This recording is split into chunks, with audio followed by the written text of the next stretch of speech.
Bon, désolée pour ces fonds d'écran un petit peu ridicules parfois, mais bon voilà, je me permets quelques petites fantaisies en tant que débutante dans ces vidéos. Voilà, donc je voulais vous parler de la perte des grands-parents parce qu'on a tendance souvent à minimiser la perte du grand-père, de la grand-mère et dans certaines familles, ils ont une place vraiment importante où ils jouent un rôle important à garder les petits-enfants, à même les élever, les éduquer. Parfois, hein, quand les parents travaillent trop et qui n'ont pas le temps de s'occuper de leurs enfants, bien, c'est souvent les grands-parents qui prennent le relais pendant les vacances.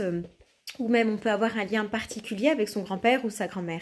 Et sous prétexte qu'ils ont 90 ans, ou même avant, ou même après, eh bien, on pense que c'est plus dans l'ordre des choses. Oui, effectivement, c'est dans l'ordre des choses. Et c'est plus, voilà, on dit normal de décéder à 80-90 ans que de décéder à 5 ans. Évidemment, il ne s'agit pas de comparer et ce n'est pas du tout une vidéo pour comparer la souffrance. Il n'y a pas de comparaison dans la douleur et la souffrance. Quand on a mal, on a mal.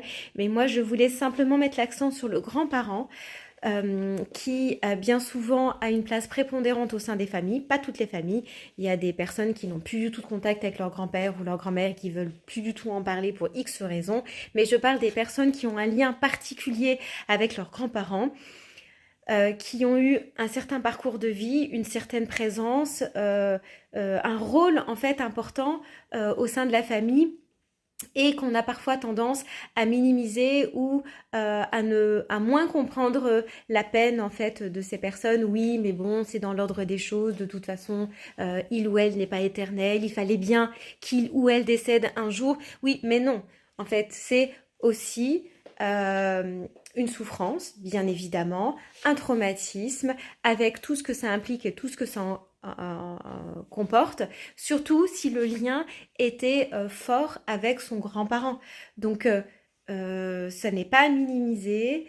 Le processus du deuil s'opère de toute façon, mais je pense qu'il est important, pour reprendre toujours ce mot, j'aime bien le mot important, mais de le mettre en lumière et de prendre conscience que ça n'est pas anodin aussi, parce que même si ça fait partie de la vie, une naissance, un décès, c'est quand même à considérer et à prendre en compte. C'est pas rien. Et ça demande aussi qu'on s'y interroge, qu'on s'y intéresse, qu'on se questionne à ce sujet plutôt que de continuer à cheminer comme si de rien n'était. Non, c'est une personne qui a réellement eu sa place